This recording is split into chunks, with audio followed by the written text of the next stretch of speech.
My friend Rishi Bagri recently shared an interesting post on Facebook.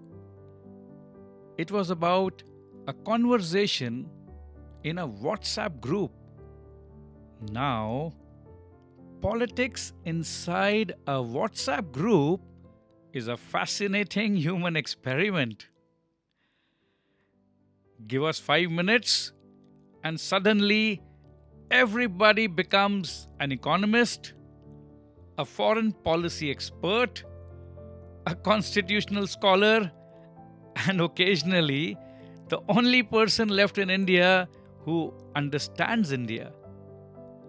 Rishi didn't name the other gentleman, so for our story, let's call him Mr. Y. Y as in WHY.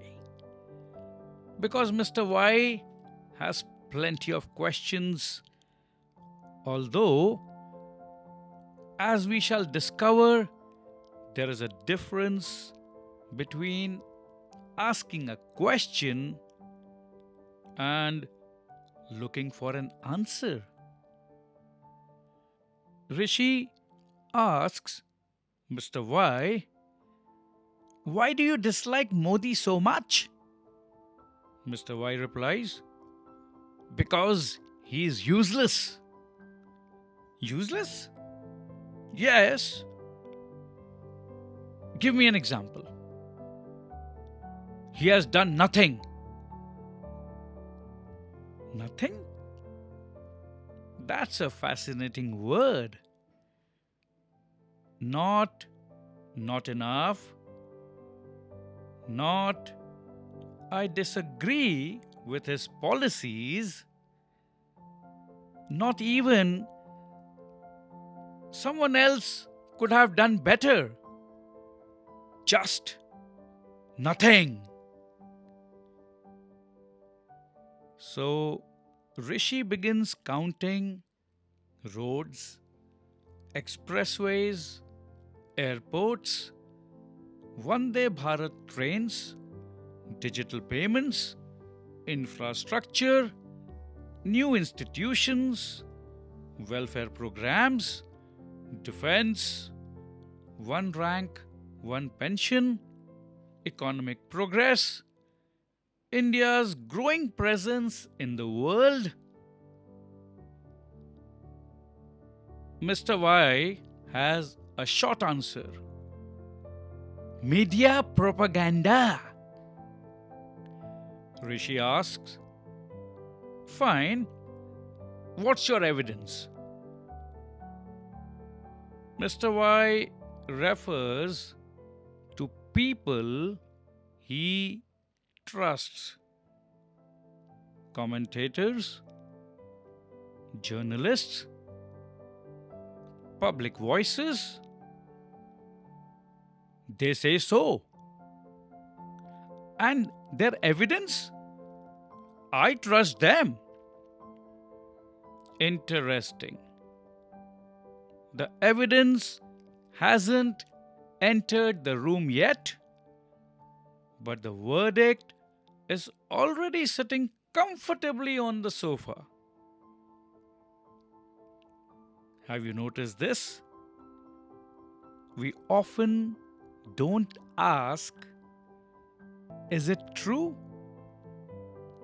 We first ask, "Who said it?" If someone from my side says it, excellent research. If somebody from the other side says exactly the same thing, propaganda. And just then, the mind enters the room. I know whom to trust. I know whom not to trust. My people are informed. Their people are brainwashed. Very efficient, no investigation required. The conversation moves on. Mr. Y points to angry students protesting at Jantar Mantar. Rishi's response is essentially, fine, listen to them, but don't automatically convert one protest into the voice of the entire country. And that distinction matters. A protest deserves to be heard. Even a small group can expose a serious problem. But a crowd, however passionate, doesn't automatically speak for everybody. The mature question is neither how do I dismiss this protest, nor how do I make this protest represent all of India. It is simply, what are these people telling us, and what does the evidence show? Then Mr. Y says, remove Modi. Rishi asks, fine, who replaces him? Mr. Y replies, we'll see. And here, Rishi lands his best punch. India isn't a WhatsApp group where you remove the admin first and then ask who wants to become the next admin. Now that's funny, but it contains a serious idea. Imagine a child sitting at the dining table. He looks at his plate. I don't want this. Mother asks, fine, beta. What will you eat? I don't know. But not this. Fair enough. The child has successfully identified what he does not want. Then he says, Mama, can I have dal and rice instead? Ah, something has changed. First, not this, then this instead. Politics gives these two very ordinary ideas rather impressive names. Opposition, I don't want this. Proposition, here is what I want instead. One rejects, the other offers an alternative. Or suppose someone comes to your house and says, this house is terrible, break it immediately. You ask, fine, what are we building? I don't know. First, break it. My friend, perhaps we should keep the roof, at least for tonight. And when the house belongs to more than 1 billion human beings, we'll figure it out later, becomes a rather expensive architectural philosophy. Because India isn't merely a government, it isn't one leader, it isn't one political party. India is families, farmers, teachers, workers, students, scientists, soldiers, entrepreneurs, mothers packing lunch at 6 in the morning, young people carrying impossible dreams into crowded cities, old people hoping that children will have lives better than theirs. India is an enormous living human experience. Governments can change. They should change when citizens choose change. That is democracy. But when we ask to lead India, anger cannot be the entire plan. The country deserves to know who, what vision, what team, what experience, what will you preserve, what will you change, and what will you build. This is where Rishi makes another interesting argument.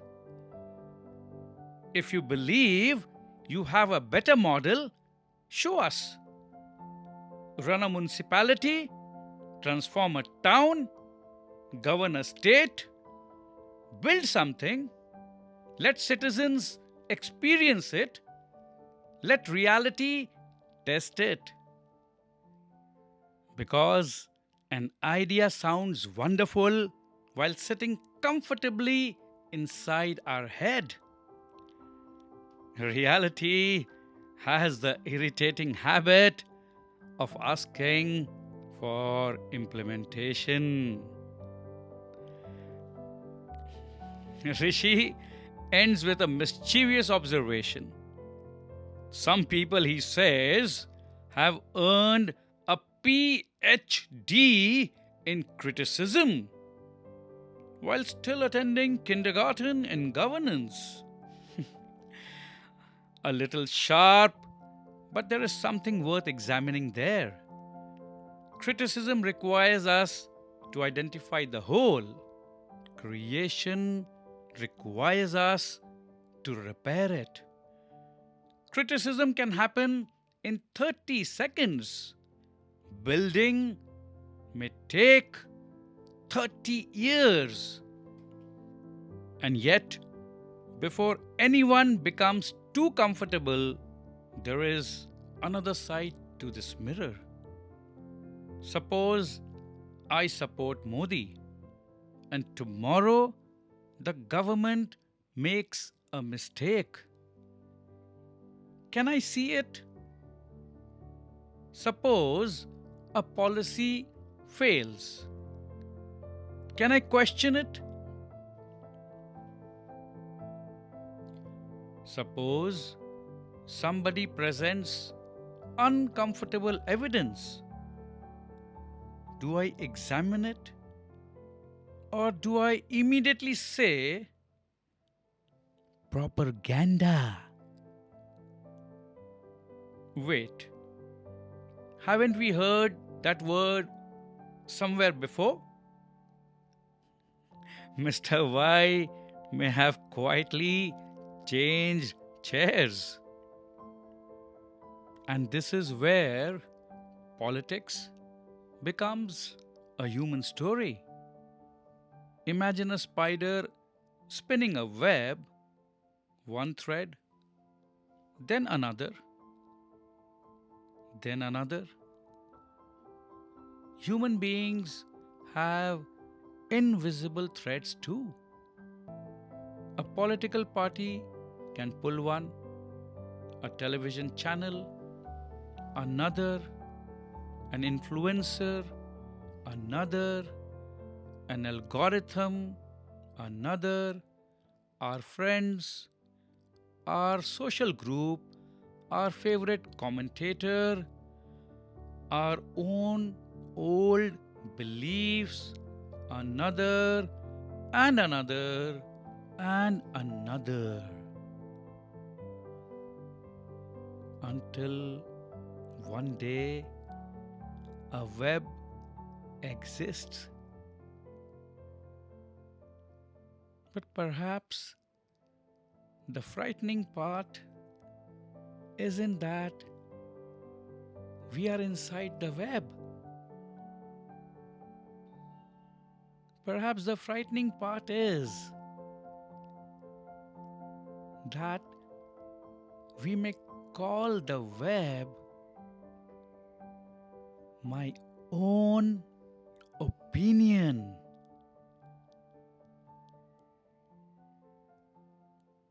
And now we discover something about Mr. Y.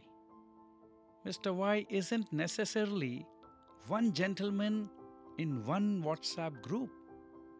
Mr. Y appears whenever questioning stops being investigation. And now we discover something about Mr. Y. Mr. Y isn't necessarily one gentleman in one WhatsApp group. Mr. Y appears whenever questioning stops being investigation and becomes automatic rejection. And please, supporters shouldn't smile too quickly, because Mr. Y doesn't ask which party we support. Blind opposition is a web. Blind loyalty is also a web. One refuses to see anything good, the other refuses to see anything wrong. Both have stopped looking. And this for me is where patriotism begins. Patriotism is not believing that my political side is always right. Patriotism is caring enough about India to keep looking, to appreciate what strengthens her, to question what weakens her, to recognize achievement even when it comes from somebody I dislike, to recognize failure even when it comes from somebody I admire. My India is larger than the government of the day, larger than the opposition of the day. Governments will come, governments will go, leaders will come, leaders will go, parties will rise, parties will fall. India remains our shared responsibility. India does not need more than 1 billion people thinking alike. That would not be democracy. India needs more than 1 billion minds capable of thinking. Question the government, question the opposition, question the TV channel, question the influencer, question Rishi, question me, and occasionally have the courage to question the person inside your own head.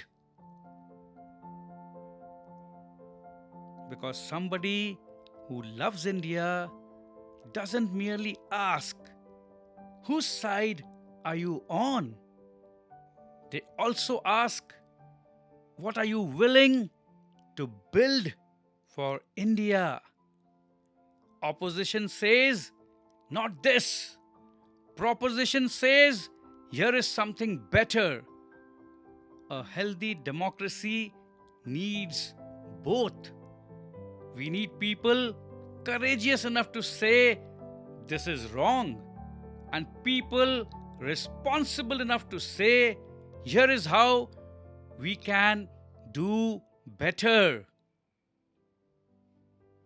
But perhaps a great civilization needs something even more: awake human beings, people who have not outsourced their ability to see. Don't agree with me, don't disagree with me. Look, question, investigate, and decide for yourself. Because before we reset politics, perhaps we need to reset the human mind that enters politics. This is the human reset. Let's look together.